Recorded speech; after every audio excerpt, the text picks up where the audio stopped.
इस टाइम पंजाब में दो किस्म की राजनीति चल रही है।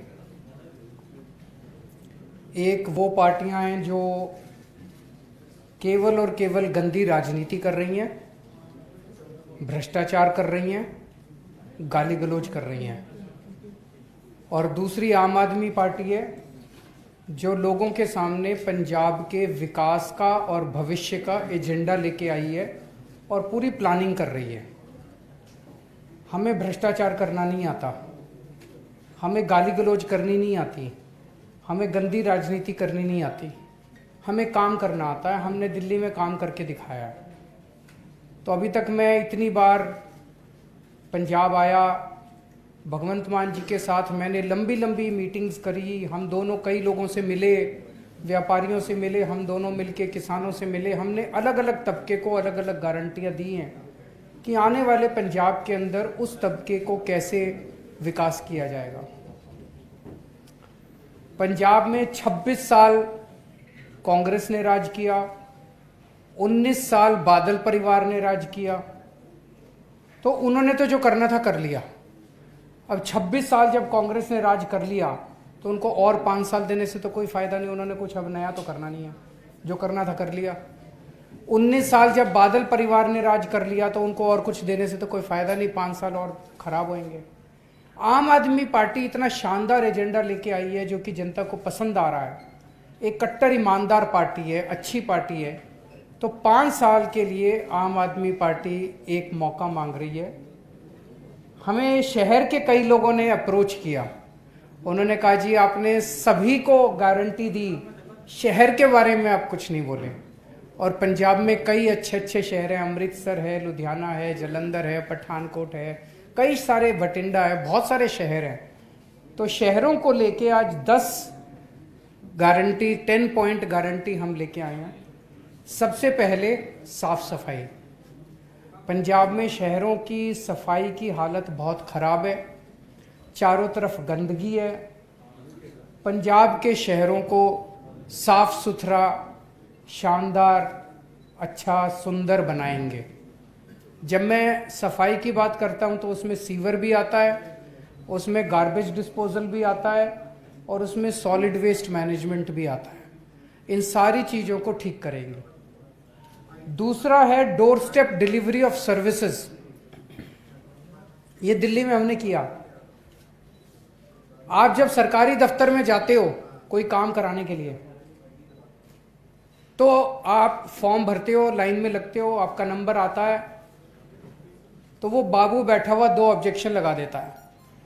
आप फिर घर आते हो, ऑब्जेक्शन दूर करते हो, फिर लाइन में लगते हो, छुट्टी लेके जाते हो, दूसरी छुट्टी लेते हो, फिर वो 2 ऑब्जेक्शन लगा देता है। फिर हार के आदमी दलाल को पकड़ता है, कहता है यार पैसे ले, मेरा काम करा। दिल्ली में हमने सरकारी दफ्तर बंद करते जा रहे हैं। अब आपको सरकारी दफ्तर आने की जरूरत नहीं है। दिल्ली में हमने एक नंबर जारी किया है 1076।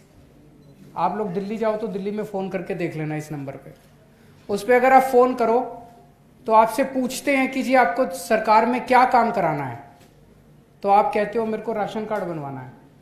तो वहां से कहा जाता है कि राशन कार्ड बनवाने के लिए ये कागज तैयार कर लो। फिर वो पूछता है जी कब तक तैयार हो जाएंगे आपके कागज, हम आपके घर कब आए। मतलब कि दिल्ली सरकार का अफसर पूछ रहा है कि आपके घर आपका राशन कार्ड बनाने कब आए। मान लो आप कहते हो कि जी मैं तो दफ्तर जाता हूं, लेट आता हूं, रात को 11 बजे आना मेरे घर।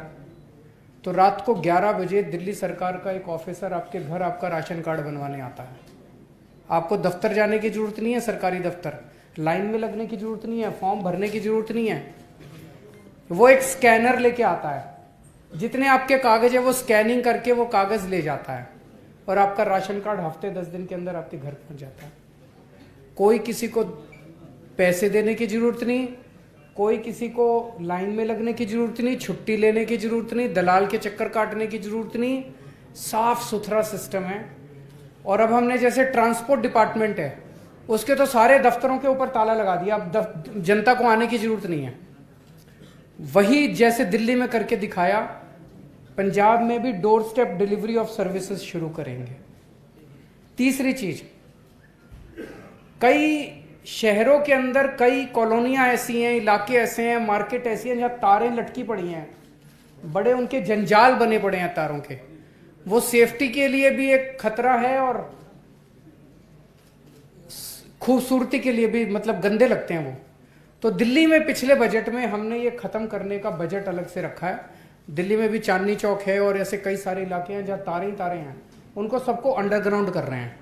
तो पंजाब में भी ऐसे तारों को सबको अंडरग्राउंड करेंगे।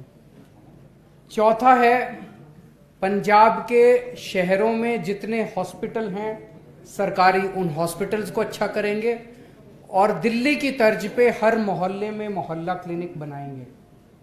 जैसे दिल्ली में अस्पताल अच्छे किए, ऐसे पंजाब के अंदर सरकारी अस्पताल इतने अच्छे करेंगे कि अगर आप कोई बीमार होता है तो आपको फिर मैक्स, फोर्टिस, अपोलो जाने की जरूरत नहीं है। आप सरकारी अस्पताल में जाना, आपका सारा इलाज मुफ्त होगा। पांचवा, जैसे दिल्ली में स्कूल अच्छे करे, ऐसे शहरों में जितने सरकारी स्कूल हैं वो सरकारी स्कूल इतने अच्छे करेंगे कि जैसे दिल्ली में अब मिडिल क्लास के लोग भी अपने बच्चों को सरकारी स्कूल भेज रहे हैं, आपको भी अब महंगी महंगी फीस देके प्राइवेट स्कूल भेजने की जरूरत नहीं है। पंजाब में भी आप लोग अपने बच्चों को सरकारी स्कूलों में भेज सकेंगे। छठा, 24 घंटे बिजली करेंगे। पावर कट लगते हैं पंजाब के अंदर, पहले दिल्ली में भी लगते थे पावर कट, दिल्ली में अब 24 घंटे बिजली आती है। पंजाब में भी 24 घंटे बिजली का इंतजाम करेंगे। सातवां, 24 घंटे पानी का इंतजाम करेंगे। पानी, पीने के पानी की पंजाब के कई शहरों में समस्या है, तो पीने के पानी का 24 घंटे इंतजाम करेंगे। आठवां, मेरे पास कई व्यापारी आए, उन्होंने कहा जी ये रोज आप पंजाब आते हो, कभी कहते हो बिजली फ्री करेंगे, कभी कहते हो 1000 रुपए देंगे, कभी कहते हो हम ये करेंगे। बोले हमको तो ये लग रहा है आपकी सरकार बन गई तो टैक्स खूब बढ़ेंगे। हमने 7 साल में दिल्ली में एक नए पैसे का टैक्स नहीं बढ़ाया। तो मैं और भगवंत मान जी यहाँ बैठे हैं, हम दोनों आपको आश्वासन देते हैं दिल्ली के सभी व्यापारियों को कि अगले 5 साल पंजाब के अंदर कोई नया टैक्स नहीं लगाएंगे और कोई टैक्स नहीं बढ़ाने वाले। व्यापारी इसके बारे में निश्चिंत रहें। 9वां, महिलाओं की सुरक्षा को लेकर महिलाएं इस टाइम काफी ज्यादा चिंतित हैं।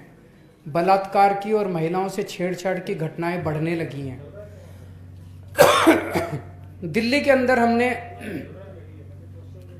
पूरी दिल्ली में सीसीटीवी कैमरा का नेटवर्क लगाया है और इतने हमने सीसीटीवी कैमरे लगा दिए 5 साल में कि आज पूरी दुनिया में दिल्ली में सीसीटीवी कैमरों का नेटवर्क सबसे ज्यादा है। न्यूयॉर्क से भी ज्यादा है, वॉशिंगटन से भी, लंदन से भी सबसे ज्यादा सीसीटीवी कैमरों का नेटवर्क आज दिल्ली के अंदर है पूरी दुनिया में। पंजाब में भी जगह जगह, चप्पे चप्पे पे सीसीटीवी कैमरे लगाएंगे ताकि क्राइम की सिचुएशन इंप्रूव हो, अपराध कम हो, महिलाओं को सुरक्षित महसूस हो। और 10वां आखिरी पॉइंट कि जो मार्केट्स हैं पंजाब के शहरों में, उन मार्केट्स के अंदर सड़कें टूटी हुई हैं, टॉयलेट की फैसिलिटीज़ नहीं है, पार्किंग की फैसिलिटीज़ नहीं है, तो इन सभी मार्केट्स को डेवलप किया जाएगा और ये सभी फैसिलिटीज़ दी जाएगी। तो मैं समझता हूँ कि जो शहर के लोग हैं वो इन सब बातों से सहमत होंगे और मैं समझता हूँ अगर कोई पॉइंट रह गया तो और जब हम शहर के लोगों से इंटरेक्ट करेंगे तो और पॉइंट्स भी आ जाएंगे। आपके कोई प्रश्न होता है? क्या पंजाब में फिल्म अभिनेताओं और पंजाबी सिंगर्स को टिकट दिया जाना जीत की गारंटी है? क्योंकि तकरीबन हर पार्टी में इसी तरह के चेहरे को चुनाव में उतारा गया। आम आदमी पार्टी के जो सीएम फेस है भगवंत मान, वे पहले भी खुद फिल्म अभिनेता और बड़े कॉमेडियन रह चुके हैं, इस पर क्या कहना है? देखिए, राजनीति के अंदर जो भी आदमी आता है वो किसी ना किसी प्रोफेशन से तो होता ही है। अगर आप हमारे 117 कैंडिडेट देखो, उसमें आपको फिल्म अभिनेता भी मिलेंगे, सिंगर भी मिलेंगे, डॉक्टर भी मिलेंगे, इंजीनियर भी मिलेंगे, टीचर भी मिलेंगे, प्रिंसिपल भी मिलेंगे, हर किस्म के हैं। तो अगर कोई फिल्म अभिनेता और कोई सिंगर जो है वो पॉपुलर है, जनता की सेवा करता है, समाज सेवा भी करता है, लोग उसे चाहते हैं, ज़रूर आना चाहिए। बहुत कम दी जा रही है। किसको? किसी भी पार्टी की बात करें, महिलाओं को सीटें सबसे कम दी जा रही है, क्या बात है इसके लिए? हमने तो काफ़ी दी हैं, मेरे पास अभी फिगर जो हमारी टिकटें हैं महिलाओं के लिए, सभी पढ़ी लिखी, प्रोफेसर बलजिंदर कौर तलवंडी से और famous eye surgeon doctor Baljit Kaur Malot से और इकोनॉमिक्स की टीचर सरबजीत कौर मानू के जगराओं से डॉक्टर अमनदीप कौर अरोड़ा मोगा से, मैडम राजेंद्र छीना वो लुधियाना वेस्ट से, डॉक्टर इंद्रजीत कौर मान नकोदर से, डॉक्टर जीवनजोत कौर अमृतसर ईस्ट से। सो जितनी भी हमारी टिकटें हैं, और अनमोल गगनमान खरड़ से, तो हमारी जो जितने भी महिला कैंडिडेट हैं पढ़े लिखे हैं, कोई डॉक्टर है, कोई प्रोफेसर है, एक सिंगर भी है उसमें, तो हमने सबको मौका दिया है। जैसे राखी बिरला पहली बार इलेक्शन लड़ी तो उनको दिल्ली में डिप्टी स्पीकर बनाया गया, तो जितना भी रिप्रेजेंटेशन आएगा उनका, उस हिसाब से उनको मान सम्मान दिया जाएगा। है जी,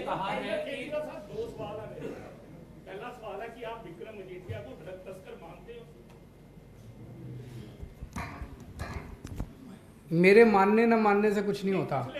एक मिनट, मेरे को बात पूरी करने दो। इशू ये नहीं है कि मैं आपको क्या मानता हूँ, मैं इनको क्या मानता हूँ और मैं इनको क्या मानता हूँ। हमारे देश में कानूनी प्रक्रिया है, कानूनी प्रक्रिया के तहत उनके ऊपर FIR दर्ज हुई है। उस FIR के आधार के ऊपर उनको अब एंटीसिपेटरी बेल भी डिनाई हो रही है। मैं समझता हूँ कानूनी प्रक्रिया चलेगी और अपराध करने वालों को सजा मिलेगी। परगट जी ने कहा है कि आपने कहा मजीठिया को लेकर उन पे मामला दर्ज किया, कमजोर मामला था, लेकिन उन्होंने खुद ही आके माफी मांगी, आपने माफी मांगी है परगट जी ने। तो मैंने परगट जी को उनको गिरफ्तार करने से तो मना नहीं किया। मेरे माफी मांगने का गिरफ्तारी से इन्होंने गिरफ्तार क्यों नहीं किया? अगली बार आप जब परगट जी से बात करो, उनको कहना आज़ादी के बाद से लेके आज तक 75 साल में ये कन्वेंशन है, रिटर्न लॉ तो नहीं है, कन्वेंशन है कि लोअर कोर्ट में एंटीसिपेटरी बेल जैसे ही रिजेक्ट होती है शाम तक गिरफ्तारी हो जाती है। इन लोगों ने उनकी गिरफ्तारी क्यों नहीं की? अब किसी और को भी पूछने दीजिए, आप ही लोग पूछें। हाँ जी,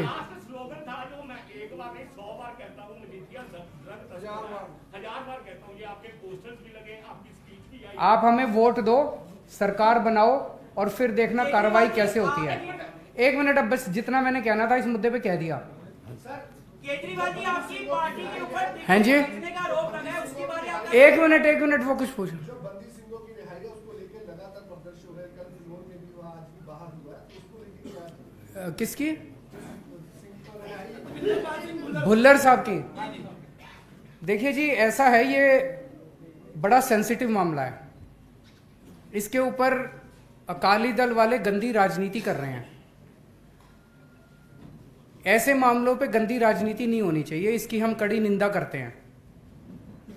दिल्ली के अंदर, दिल्ली सरकार, दिल्ली फुल स्टेट नहीं है, दिल्ली हाफ स्टेट है। दिल्ली के अंदर लॉ एंड ऑर्डर और पुलिस दिल्ली सरकार के तहत नहीं आती, केंद्र सरकार के तहत आती है, LG साहब के तहत आती है। इसकी प्रक्रिया मैं बता देता हूं। ये पूरा मामला मेरे को पहले पता नहीं था, मुख्यमंत्री तक कई बातें नहीं पहुंचती, लेकिन जब मैं 2-3 बार आया और ये लोगों ने बात की तो मेरे को पता चला, मैंने सारा पता किया है। ये मामला एक कमेटी है, सेंटेंस रिव्यू बोर्ड, SRB के अंदर जज भी होते हैं, पुलिस ऑफिसर्स होते हैं, सेक्रेटरीज होते हैं, वो कई लोगों की कमेटी होती है। तो जितने भी मामले सजा कम करने के, किसी की रिहाई के या सजा माफ करने के होते हैं, वो सारे मामले इस कमेटी के सामने आते हैं। ये कमेटी अपनी डेलिब्रेशंस करके वो निर्णय देती है। इसमें जैसे मैंने बताया जज भी होते हैं, इसमें मेरी कुछ नहीं चलती। एक मिनट सुन लीजिए, मेरी बात सुन लीजिए। उस कमेटी को फैसला लेने के बाद ये फाइल सीधे LG साहब के पास जाएगी। LG साहब ने इस पे फाइनल निर्णय लेना होता है। एक मिनट यार, एक मिनट बोलने दो। तो अब ये इशू ये है, मेरा जो अब मेरे हाथ में जो है, मैंने जब मेरे को पता चला, मैंने होम सेक्रेटरी को फोन करके बोला है कि भाई इस कमेटी की तुरंत मीटिंग कराओ, जल्दी से जल्दी जो हो सकता है मीटिंग कराओ। आजकल कोरोना भी बहुत फैला हुआ, किस बताया एक आध को मेंबर को कोरोना है, लेकिन मैंने कहा जो भी है जितनी जल्दी से जल्दी मीटिंग करा के और जो भी निर्णय होता है इस कमेटी का, वो निर्णय तुरंत LG साहब के पास पुटअप करो। तो जो भी निर्णय होगा मैं आप लोगों को बता दूंगा।